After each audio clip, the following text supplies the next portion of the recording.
Salam damai sejahtera bagimu Bapak Ibu, saudara-saudaraku yang diberkati oleh Tuhan. Kita berjumpa kembali dalam Renungan Harian di hari Kamis tanggal 7 Oktober 2021. Sebelum kita membaca, mendengarkan, dan merenungkan firman Tuhan, marilah kita berdoa. Terpujilah namamu ya Tuhan, Allah Bapa kami dalam surga, yang oleh kasih-Mu kami boleh menikmati hari karunia-Mu, dan kami pun bersama-sama akan dituntun oleh kebenaran firman-Mu untuk menjadi suluh bagi langkah kami. Kami mohon Roh Kudus berkuasa di dalam hati dan pikiran kami, agar kami boleh memahami dengan benar. Ampunilah dosa kami, bersabdalah, kami telah sedia mendengarkan. Dalam nama Tuhan Yesus kami berdoa. Amin. Bacaan kita dari kitab Bilangan pasal 22 ayat 21 sampai ayat 35. Lalu bangunlah Bileam pada waktu pagi, dipelanainyalah keledainya yang betina, dan pergi bersama-sama dengan pemuka-pemuka Moab. Tetapi bangkitlah murka Allah ketika ia pergi, dan berdirilah malaikat Tuhan di jalan sebagai lawannya. Bileam mengendarai keledainya yang betina, dan 2 orang bujangnya ada bersama-sama dengan dia.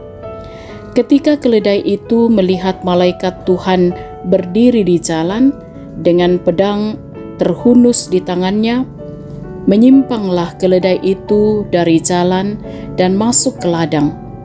Maka Bileam memukul keledai itu untuk memalingkannya kembali ke jalan. Kemudian pergilah malaikat Tuhan berdiri pada jalan yang sempit di antara kebun-kebun anggur dengan tembok sebelah menyebelah. Ketika keledai itu melihat malaikat Tuhan, ditekankannya dirinya kepada tembok, sehingga kaki Bileam terhimpit kepada tembok. Maka ia memukulnya pula.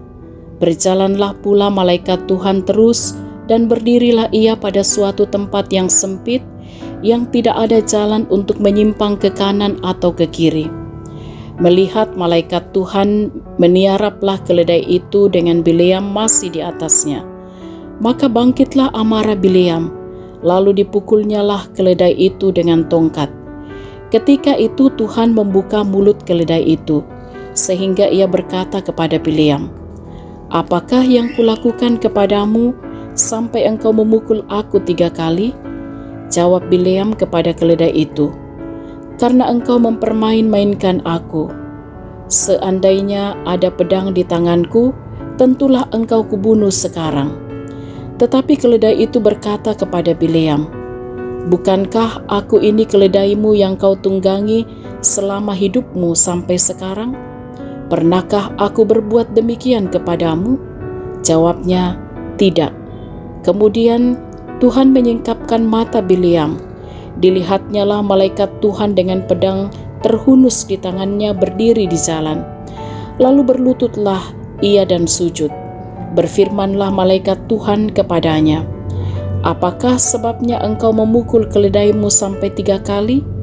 Lihat, aku keluar sebagai lawanmu, sebab jalan ini pada pemandanganku menuju kepada kebinasaan." Ketika keledai ini melihat aku, telah 3 kali ia menyimpang dari hadapanku. Jika ia tidak menyimpang dari hadapanku, tentulah engkau yang kubunuh pada waktu itu juga, dan dia kubiarkan hidup.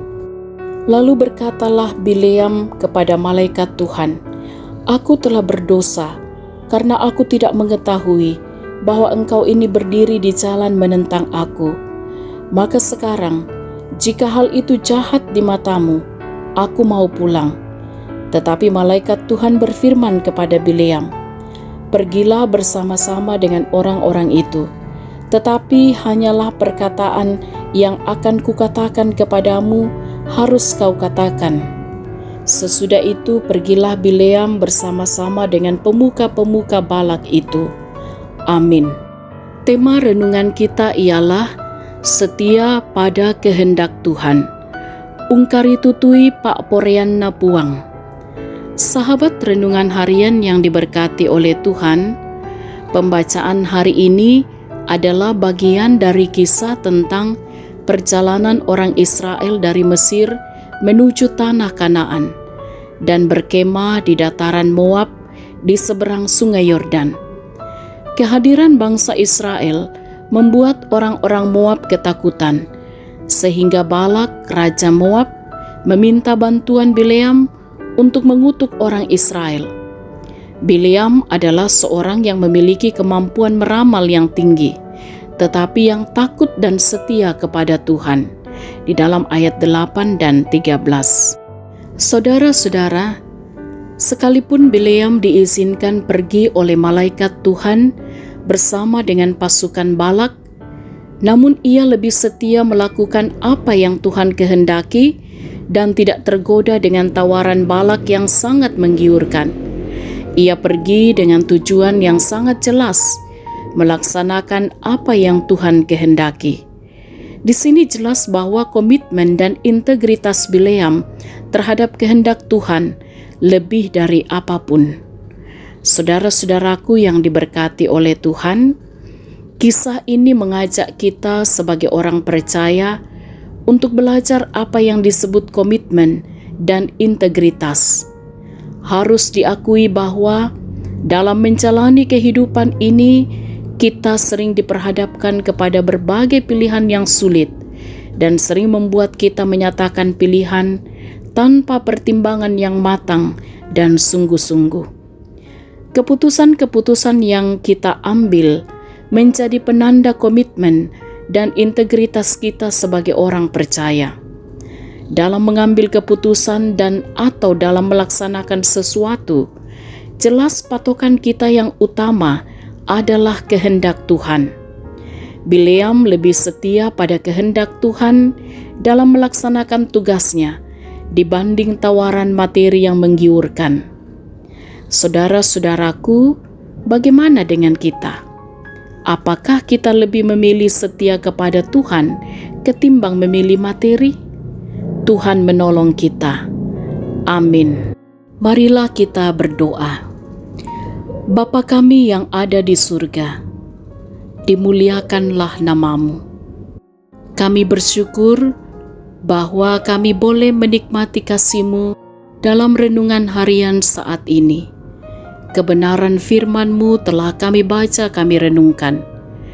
Kiranya oleh tuntunan kuasa Roh Kudus, kami sungguh-sungguh akan setia pada kehendak Tuhan.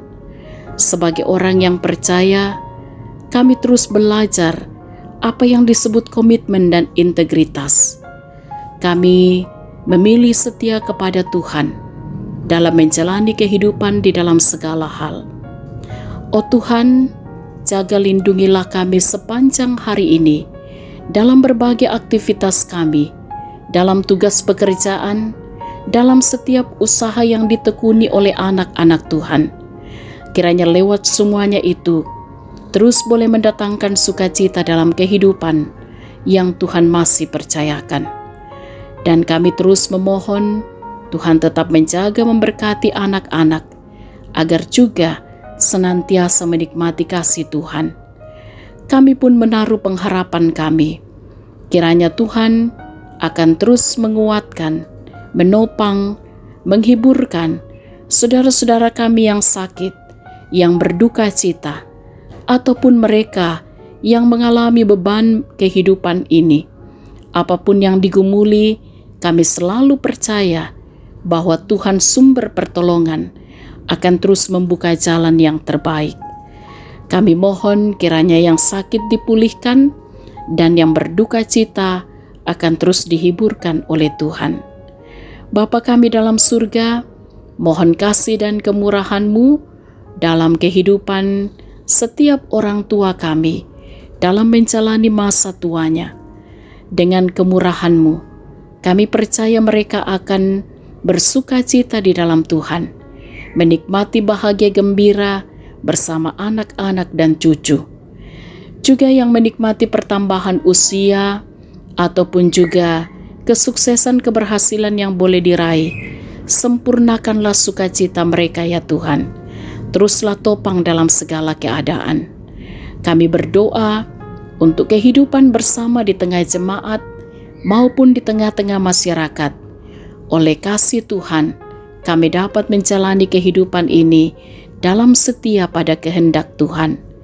Kami berdoa untuk para pemimpin bangsa kami, juga tetap dijaga ditopang oleh Tuhan, agar mampu memimpin bangsa ini dengan benar dan adil. Kami berdoa pelaksanaan sidang Sinode Am yang rencana akan dilaksanakan tanggal 18 Oktober. Mohon Tuhan terus memberkati rencana ini, menopang, menguatkan, memberikan kesehatan yang prima dan sukacita bagi semua yang akan mengambil bahagian dalam sidang Sinode Am yang ke-25 Gereja Toraja. Kami percaya dalam kemurahan Tuhan, semua dapat terlaksana dengan baik. Oh Tuhan, jaga lindungi kami sepanjang hari ini, bahkan di sepanjang kehidupan kami. Ampuni dosa kami, sempurnakan doa kami. Kami berdoa dalam nama Tuhan Yesus, itulah Tuhan dan Juru Selamat kami. Amin. Sahabat renungan harian yang diberkati oleh Tuhan, selamat beraktivitas, tetap semangat, tetap jaga kesehatan. Salam sehat, Tuhan Yesus berkati.